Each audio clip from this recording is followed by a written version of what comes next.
But we got to welcome the man, the myth, the legend, the peanut butter to my ladies, the man that spits on his hand and calls it children, Brandon Beastie Combs. What's up, Combsy? What is going on, man? Our nation. What is going on, Michael Buckheiser? Buck, I got to come at you a little bit here. First of all, do it, baby. First of all, it's Tyson, not Tyler. Oh, Tyson. My bad. And it's Bagent. Same thing. Like agent with a B in front of it. Bagent. Like itch with a B in front of it. Whoa. First of all, I'm not even going to be mad at you about what you're talking about with all the, Justin Fields. He's better than Justin Fields. First of all, it's a stupid conversation because anything that he did last night, Justin Fields has already done. Tyson Bagent didn't do anything that Justin Fields hasn't already done. As a matter of fact, I remember on this show last year when Justin Fields had a similar performance where he threw for 20 completions, 21 completions or something like that, threw for 160 or 180 yards and a touchdown and no interceptions, and the Bears won. And I was like, hey, the kid looked all right, not bad for what they're doing with that offensive line, with a bad offensive line, for him to do what he did, not turn the ball over. And you said he only threw for 180 yards. He only did this. He only did that. And now Tyson Bagent does it, and you're like, he's better than Justin Fields. 2 weeks ago, Justin Fields threw for 300 yards and 4 touchdowns. Stop yourself. Stop yourself. Watch yourself. Show me what you work with. Good yesterday. He did. He looked good. I'm not gonna lie. He does some things, and I said this in the preseason. He does some things better than Justin Fields does. Some things.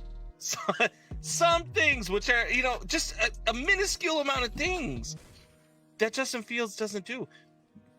I agree with you because I've said it. I said it last week. I think Justin Fields is on his way out of Chicago. I think Justin Fields is going to end up being an LA Ram. I agree with you. He's out of Chicago. This beautiful framed autographed salute to service jersey that I have in my background is about to be null and void because he's no longer going to be a Chicago Bear, and he's going to have his best years winning Super Bowls with the LA Rams. All right, so since you decided to come at me, I got to come out as you as well. So there's a difference between a first-round pick and an undrafted free agent doing what he did, right? When we think of a first-round draft pick, we think of a guy that is going to, change the franchise, change the world. Tyson Bagent, Mr. His dad's 28-time arm wrestling champion, man.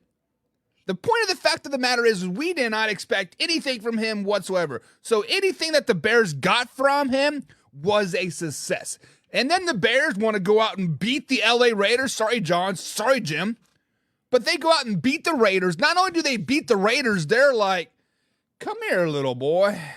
Sit on daddy's lap. Let me tell you a story about the good old days down there in Division II college. And that is what Tyson did. Whatever his name is. Bagent. That's what he did. Listen, the Chicago Bears are dodging a huge bullet by Justin Fields just kind of shit in the bed. And this kid coming up, right? This is kind of like the 49ers situation, right? They had Trey Lance. He kind of just shit the bed, and lucky for them, they found this guy named Brock Purdy, the very last pick of the NFL draft. Well, lucky for the Chicago Bears, they found Tyson as an undrafted free agent. The man's going to come and save the franchise, Combs. Put it up there. First of all, he's saving the franchise. He's not saving the franchise. Justin Fields did not shit the bed. The coaching staff, the front office, they shit the bed for sure by not doing anything around Justin Fields, by not putting anything around, not protecting your asset. You have no. Did you know that yesterday, since Matt Eberflus took over, it was the 31st different arrangement of offensive line. He's only been the head coach for 23 games. And it was the 31st different arrangement of offensive line. So you can play that hardball you want. I'm not, and you're going to sit there and tell me that if any quarterback was sitting there between 31 different arrangements of offensive line, and not only that, but 31 different inept arrangements of offensive lines, they can't block a pillow, Buck. That's why he got Bagent, man. Justin Fields has not shit the bed. Justin Fields is done in Chicago. He's going to go flourish somewhere else with a coaching staff, with a franchise that knows how to develop a quarterback. That is not the Chicago Bears. And all you Chicago Bear fans out there, me being one of them, however, I am not the one of this ilk. I am not the one saying that they need to go and get themselves a quarterback in the draft. Because you know why? If you draft a quarterback in the first round with either the first, second, third, fourth, fifth pick, you're going to have 2 of the top 5 picks this year. If you go and draft a quarterback, you're wasting that pick. Because you already got the franchise quarterback. 40 years has shown that they cannot develop a quarterback. What the Bears need to do, and maybe Tyson Bagent can be good. I'm not saying he can't. The guy set all sorts of passing records in D2, but it was D2. We don't know what he can do in the NFL yet. We're about to find out.